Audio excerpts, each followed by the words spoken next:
The champagne glass shattered before it even touched the table. Everyone froze, the sharp crack echoing like a verdict. My name is Madison Clark. I'm 48. How does someone you trusted turn your own home into a courtroom and a battlefield at the same time? I watched him, my son-in-law, smirk as if he owned the air in the room, his tie slightly crooked, his promotion pin catching the light like a trophy for cruelty. 16 years of exclusion, silence, and humiliation had brought us here, and yet the pain wasn't new. It was refined, distilled into a kind of icy clarity. The tablecloth was stained with spilled drinks, but to me it might as well have been red. His laughter bounced off the walls, a cruel percussion in the cathedral of our quiet resentment.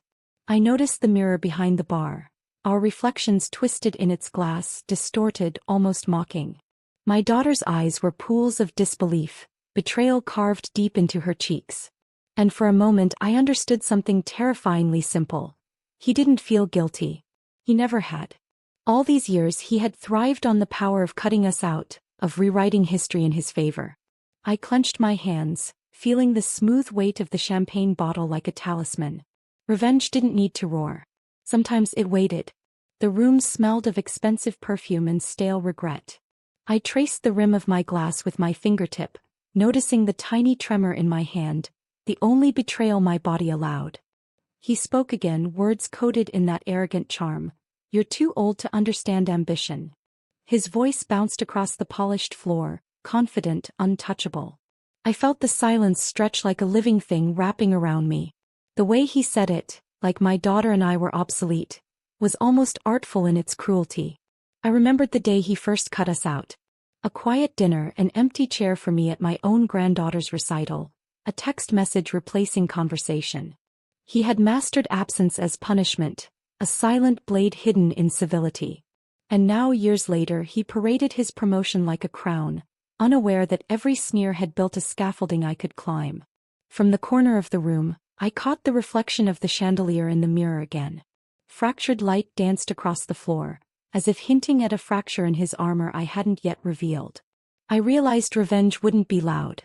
It would be precise, patient, and almost invisible, like the shadows gathering in the corners waiting for their cue.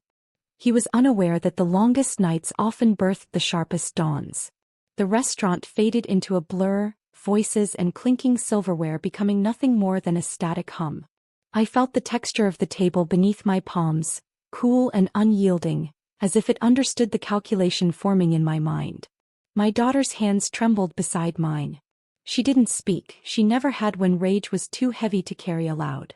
I didn't need words to convey what simmered between us. Years of silence, exclusion and humiliation condensed into a single sharp awareness. He had underestimated us completely. I watched him toast his colleagues, laughter spilling like fine wine, unaware that the mirror behind him reflected more than just his polished image. It reflected every betrayal he had sown, every quiet moment of suffering he thought would be forgotten. I remembered the day he handed my daughter the divorce papers, smirk intact, the words, "too old," echoing in our home long after the ink dried. I traced the pattern of the crystal chandelier, its fractured light scattering across the table like tiny shards of truth. Revenge wouldn't announce itself. It didn't need to. It would grow silently, a shadow creeping over his polished life, and when it struck, it would feel less like punishment and more like clarity. Even now I could feel it settling around us, patient, inevitable, waiting for the exact moment to strike. The waiter placed our dessert on the table, a delicate chocolate tower, and for a second the sweetness felt like mockery. I stared at it, tracing the swirls of ganache with my eyes, thinking how easy it was for something to look perfect while hiding emptiness inside.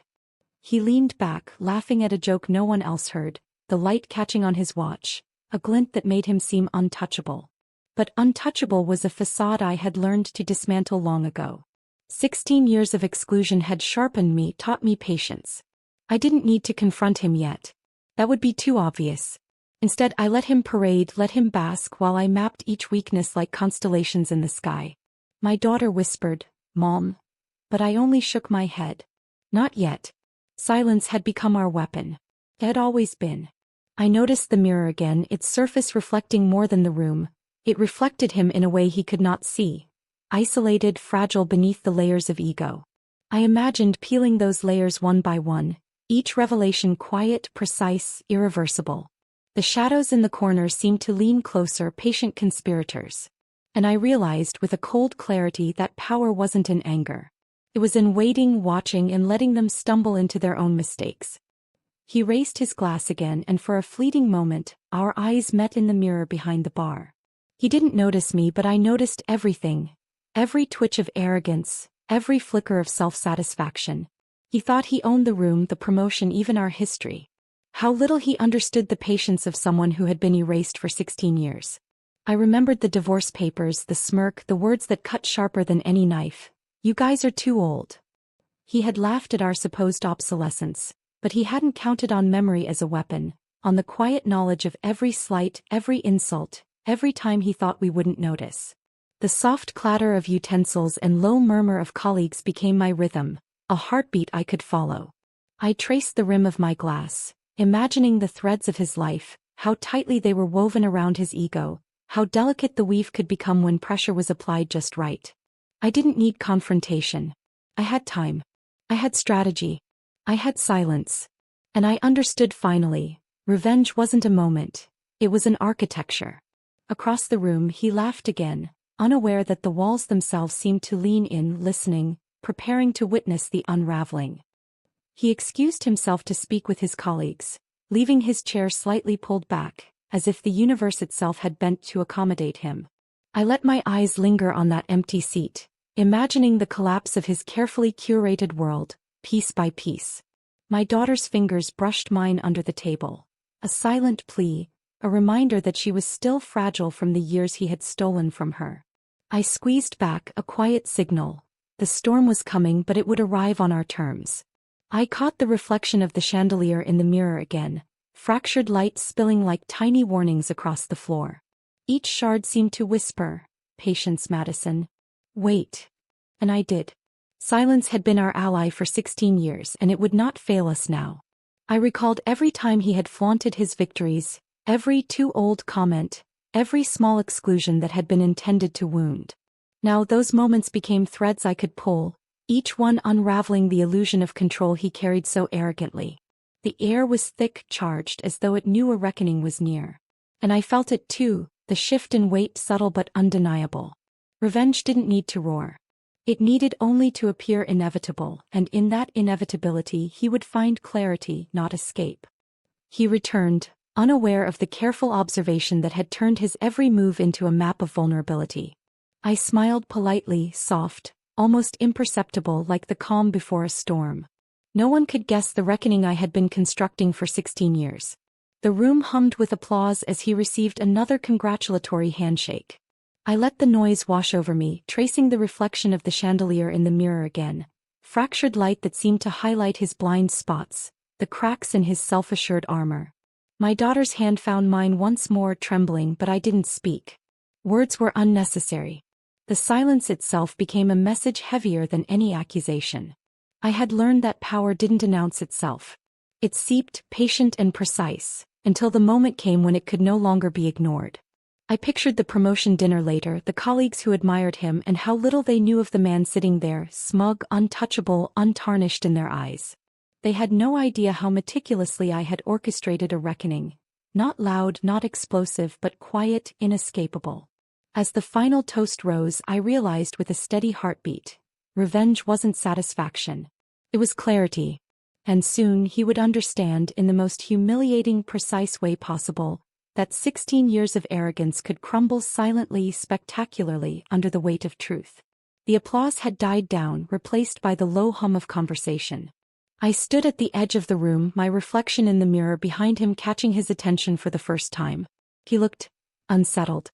I handed the glass of champagne to the waiter, watching him raise his own with practiced charm, unaware of the threads I had pulled. A discreet text slipped from my phone to the board members, a quiet financial disclosure I had waited years to time perfectly. Within moments the room shifted. The admiration in their eyes flickered, confusion creeping in, subtle but unmistakable. He blinked. The smirk faltered. Colleagues whispered, colleagues glanced, and suddenly the promotion he had so arrogantly flaunted felt fragile, almost absurd. 16 years of arrogance, entitlement, and exclusion had met a quiet, unrelenting reckoning, without a word spoken to him directly. I placed my hand on my daughter's shoulder. She looked at me, a mixture of relief and awe. Justice had been delivered, not with violence but with clarity, precision, and inevitability. And as he slumped into the weight of the room's sudden awareness, I realized the truth I had carried all these years. Revenge doesn't roar. It waits, it builds, and it arrives when the world is ready to see everything you already knew.